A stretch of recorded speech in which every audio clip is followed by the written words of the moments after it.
तुम हो उस राम के पुत्र, तुम भी उसी की भांति तुच्छ दिखते हो।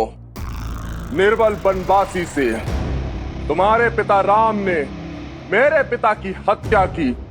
संसार समझता है वो महान है, वो बहुत बड़ा योद्धा है, किंतु सत्य तो ये है कि उस राम में इतना सामर्थ्य नहीं, वो इतना महान नहीं कि बल से मेरे पिता श्री कुंभकर्ण और पितामह रावण को मार सके। छल किया था उसने, छल। आज मैं उस राम को राक्षस कुल की शक्ति से अवगत कराऊंगा, किंतु उससे पूर्व तुम्हारे हाथ खोल तुम्हें लड़ने का अवसर दूंगा। क्या करूं, मैं उस राम जैसा छलिया जो नहीं हूं।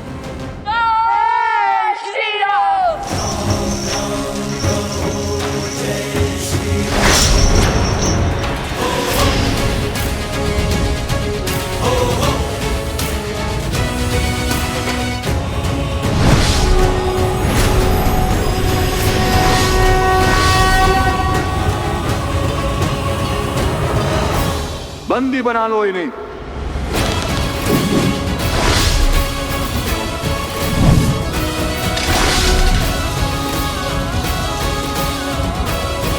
जिनका नाम इतने अनादर से ले रहे हो, अब हम तुम्हें उनका परिचय देते हैं, उनके नाम लेने का ढंग सिखाते हैं।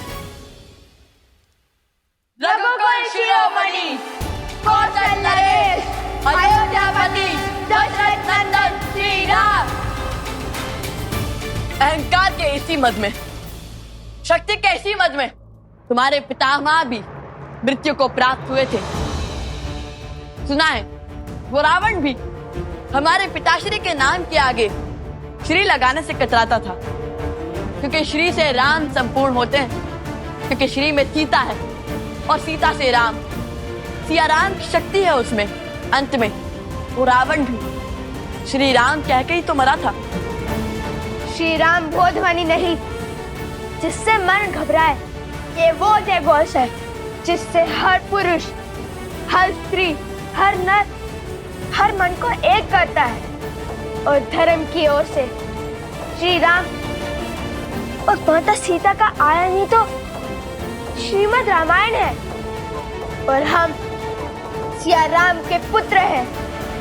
चाहे तो एक ही बाण में तुम्हारी जीवन लीला समाप्त कर सकते हैं, किंतु नहीं, हमारे पिताश्री ने भी तुम्हारे पितामह को, तुम्हारे पिता को एक अंतिम अवसर अवश्य दिया था सुधरने का। तुमने इस धरा को अधर्म के अधीन किया, इसलिए हम श्री राम पुत्र लव कुश तुम्हें सुधरने का एक अंतिम अवसर देते हैं। इस धरा पर धर्म स्थापित करने का एक अंतिम अवसर देते हैं हम तुम्हें। हम तुम्हारे द्वार पर तुम्हारी प्रतीक्षा करेंगे। शुभ अवसर है, चूकना मत। सोचो कि तुम्हें अपने पिता या पितामह की भांति युद्ध कर कुल को सर्वनाश के मार्ग पर ले आना है, या अपने चाचा श्री विभीषण की भांति धर्म के पथ पर चलना है।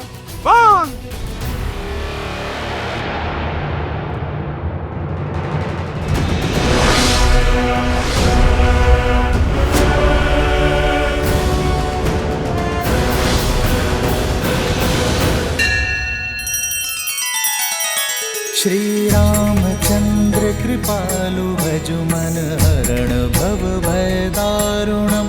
नव कंज लोचन कंज मुख कर कंज पद कंजारुणम। सिया राम, सिया राम, सिया राम, सिया राम, सिया राम, सिया राम।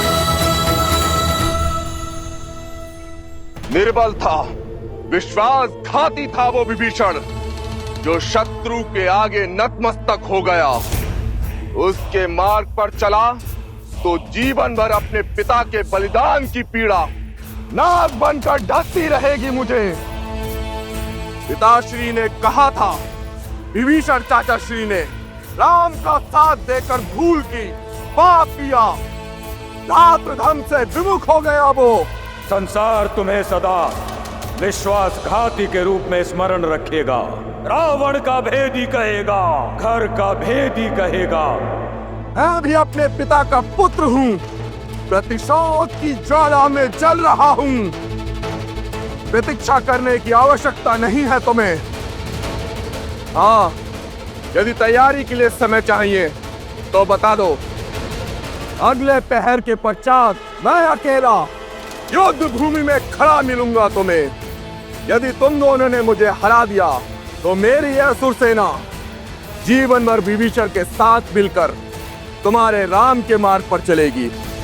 किंतु यदि मैंने तुम दोनों को हरा दिया तो संपूर्ण अयोध्या में असुरों का राज होगा। और लगाओगे धन के लिए अपने पिता का सिंहासन दांव पर। यदि है सामर्थ्य, अपने बल, अपने रथ, अपने कुल पर विश्वास, तो उतरो युद्ध भूमि में, ना मुझसे। देखो, मैंने भी अपना राज्य दांव पर लगाया है, फिर तुम्हें किसने रोका है?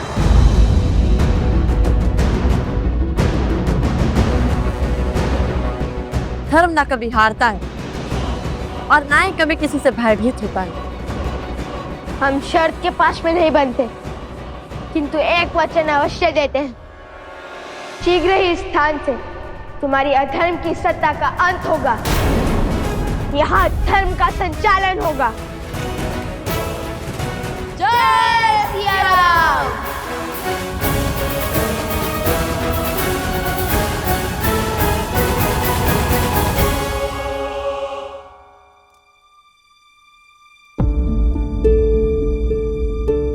क्या हुआ प्रभु? कहीं इस सेवक की बातों से आप आहत तो नहीं हो गए? ऐसी कोई बात नहीं है हनुमान। दिन चाहे जैसे हो, उसे ढलना होता है। उदय होना, संसार को प्रकाश देना और फिर अस्त हो जाना, यही सूर्य की नियति है। नियति ने जो कुछ भी रचा है उसका पात्र बन जाना ही जीवन है। हाँ, अपनी नियति तक पहुंचने का मार्ग कदाचित भिन्न हो सकता है, किंतु उसे बदला नहीं जा सकता हनुमान, फिर चाहे वो हमारे लिए कितना ही दुखदायी क्यों ना हो। प्रभु, आपसे बड़ा ज्ञानी कौन है? मैं तो ठहरा मोटी बुद्धि का वानर। मैं बस अपनी समझ के अनुसार यही कह सकता हूं कि यदि किसी भी पुत्र से पूछा जाए कि उसके माता पिता की छाया उसके सर से उठा ली जाएगी और वो बस वहां पर खड़ा देखता रह जाएगा, उसे तो बुरा लगेगा ही ना। प्रभु, इन आंखों से मैंने अपनी माता को धरती में समाते देखा। यदि ये हनुमान अपने पे आता तो भूमि देवी को भी बांध लेता। प्रभु, वो मेरी माता की आज्ञा की अवहेलना होती और मेरी माता की माता का अपमान। बस मैं विवश खड़ा देखता ही रहा। मैं उस पीड़ा के सागर से उभर भी नहीं पाया कि उस काल के पैर इस अयोध्या में फिर पड़े और अपने लक्ष्मण भैया को अपने सामने इस संसार से जाते देखता रहा। प्रभु, तब भी आपके आदेश और लक्ष्मण भैया के हट के आगे मैं हार गया। प्रभु, पर अब इस हनुमान की धैर्य की सीमा चूक गई है और अब मैं ये स्वीकार नहीं करूंगा कि मेरे रहते मेरे प्रभु श्री राम या रघुकुल के किसी भी सदस्य पर कोई भी समस्या आए। प्रभु, मैं स्वयं काल के समक्ष खड़ा हो जाऊंगा, चाहे इसके लिए ये नियति मुझे कोई भी दंड दे।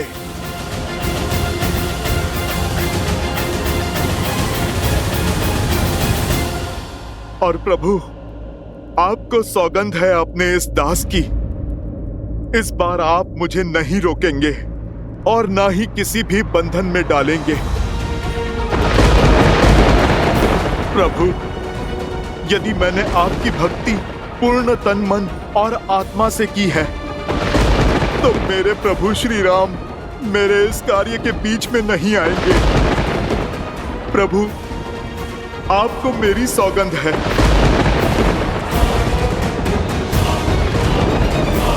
ब्रह्मदेव, ये क्या कर दिया हनुमान ने? एक और श्री राम हनुमान की सौगंध से बंधे हैं और दूसरी ओर हनुमान काल चक्र के मध्य में बाधा बनकर खड़े हैं।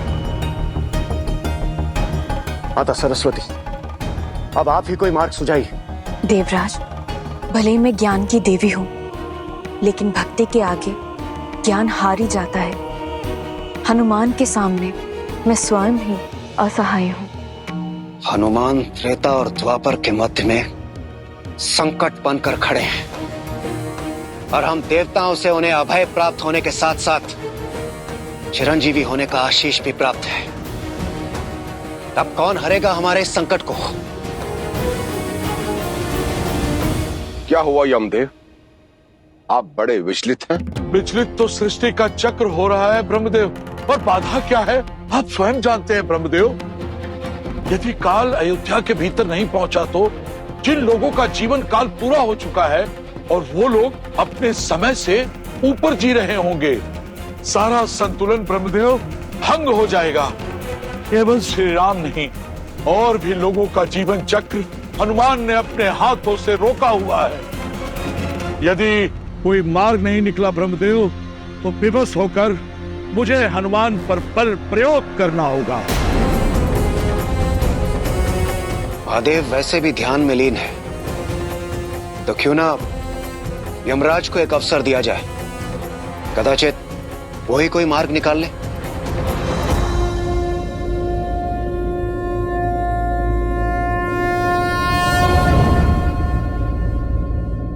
हनुमान अपने हट पर अड़े हुए हैं, तो हमें भी अपने कर्म पर टिके रहना चाहिए। अनुमति है यमदेव? तो आज अयोध्या में काल प्रवेश करके रहेगा।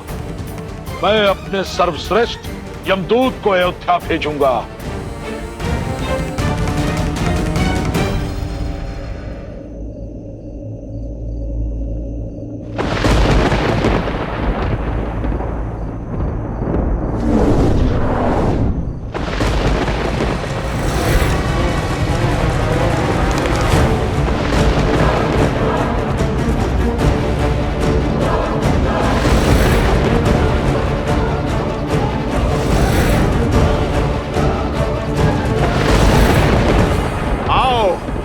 मैं तुम्हारी ही प्रतीक्षा में हूं। लगता है पूरी सेना भेजी है यमराज ने। तुम नहीं जानते, इस हनुमान के पास ऐसा अस्त्र है जो इस पूरे संसार पे भारी है। वो है मेरे प्रभु की भक्ति। श्री राम श्री राम श्री राम। सावधान! आभास था मुझे कि अयोध्या में कुछ ठीक नहीं घट रहा है, इसलिए मैं सज्ज हूं स्वागत के लिए। मैं तुम्हें चेतावनी देता हूं, वहीं पर रुक जाओ। अयोध्या पे आया संकट कहीं ना कहीं मेरे प्रभु पर है, और यदि मेरे प्रभु पर कोई भी संकट आता है तो फिर तुम सब मेरे शत्रु हो। फिर मैं तुम्हारे साथ वही करूंगा जो एक शत्रु के साथ किया जाता है।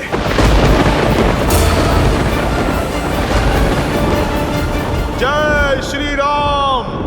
जय महावीर हनुमान, जय जय पवन पुत्र हनुमान। यमदेव, मैं आपसे आग्रह करता हूं, आप अपने दूतों को लौटा लीजिए, अन्यथा इस राम भक्त हनुमान का क्रोध साक्षात काल भी नहीं सह पाएगा। हम आपके बल से अनुभज्ञ नहीं हैं मारुति, परंतु हम अपने स्वामी के आदेश से भी बंधे हैं। यमराज ने हमें आपकी बात अनसुनी करने का आदेश दिया है। आपसे आग्रह है कि आप इस सृष्टि के चक्र और नियति की नीति में विघ्न मत डालिए। यदि आप अपने हट पर अड़े रहते हैं तो हम भी अपने आदेश का पालन करने को सज्ज हैं। तो फिर ठीक है, धर्म युद्ध का अनुभव है मुझे। तुम अपना धर्म निभाओ और मैं अपना। जय श्री राम। अंजनी कुमार बलवंता शंकर सुवन वीर हनुमंता मदन कराल काल बुलगालक राम सहाय सदा प्रतिपालक भूत प्रेत पिशाच निशाचर अग्नि विकराल काल मारी मर्दिन मारो कोई संत राम की राखुनाथ। अयोध्या पर संकट लाओगे, मेरे प्रभु श्री राम को विचलित करोगे इस हनुमान के रहते। देखिए जगत पिता, देखिए क्या हो रहा है। क्षमा करें किंतु ये सब कुछ आप ही के कारण हो रहा है। आप किसी को भी कोई भी वरदान दे देते हैं। देखिए, एक वानर को शक्तिशाली बनाने का परिणाम यमदूत को अपना काल दिखा रहा है और चला है नियति के चक्र के मध्य एक बाधा बनकर। आपको ज्ञात होगा, आप ही ने दिया था ना वरदान अजय, अमर और चिरंजीवी होने का। अब वो आप ही के वरदान का दुरुपयोग कर रहा है और हम यहां विवश खड़े हैं, कुछ नहीं कर पा रहे। परंतु उनके पल के आगे झुककर हम अपना उत्तरदायित्व भी नहीं भूल सकते न इंद्रदेव। सृष्टि का नियम ना टूटे, इसलिए मुझे स्वयं हनुमान के समक्ष जाना होगा।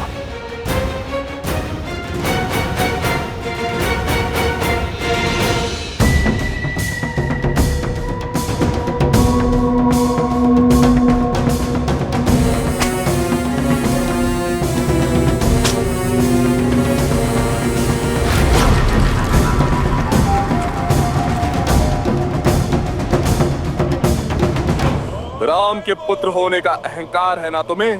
जानते हो मैं किसका पुत्र हूँ? महान कुंभकर्ण का। मुझे हरा सकने वाला अभी जन्मा नहीं। सत्य कहा तुमने, तुम्हें हराने वाला अभी तक जन्मा नहीं। हम भी तुम्हें हराने नहीं आए हैं, बल्कि तुम्हारा अंत कर विधिवत अंतिम संस्कार करेंगे तुम्हारा। अपने पिता के परंपरा को पूर्णता पालन करेंगे हम। उन्होंने भी असुरों को मारा नहीं था, उनको मुक्त किया था। इतना अभिमान तो आओ सामना करो, चाहे जो भी अस्त्र चुन लो, धनुष, खड़ग या गदा। चाहे तो अपने पिता की भांति छल का अस्त्र भी चुन लो। हम श्री राम के अंश हैं और हम वैसे ही लड़ेंगे जैसे श्री राम लड़ते हैं, धर्म का कवच लेकर।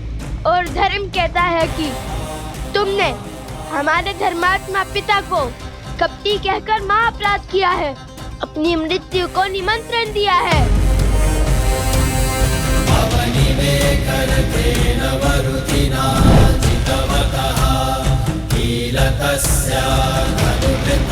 तुम्हें लगता है कि हमारे पिता छल और कपट से जीते थे? तो ठीक है, हम सिद्ध करेंगे कि श्री राम के रक्त में कपट नहीं। आज युद्ध बराबरी का होगा और हम भी वही अस्त्र उठाएंगे जिसमें तुम्हें महारत प्राप्त होगी। आज हम तुम्हारे नियमों से लड़ेंगे और उसी से तुम्हारा अंत करेंगे।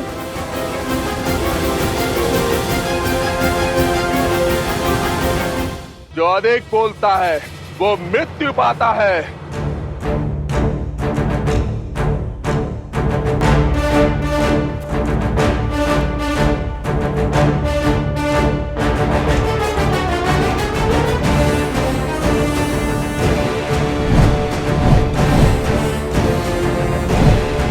कुश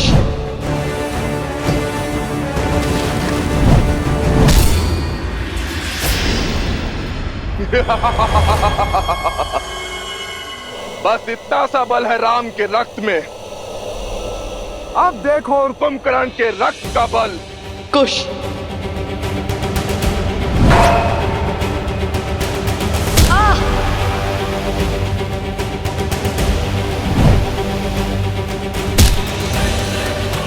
कुश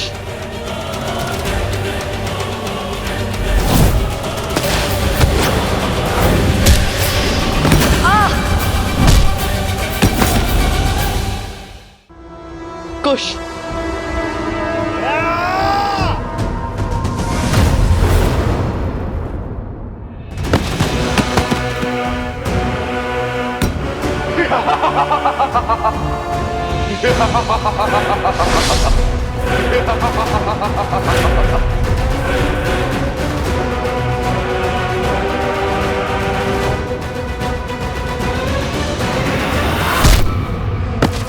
Gosh!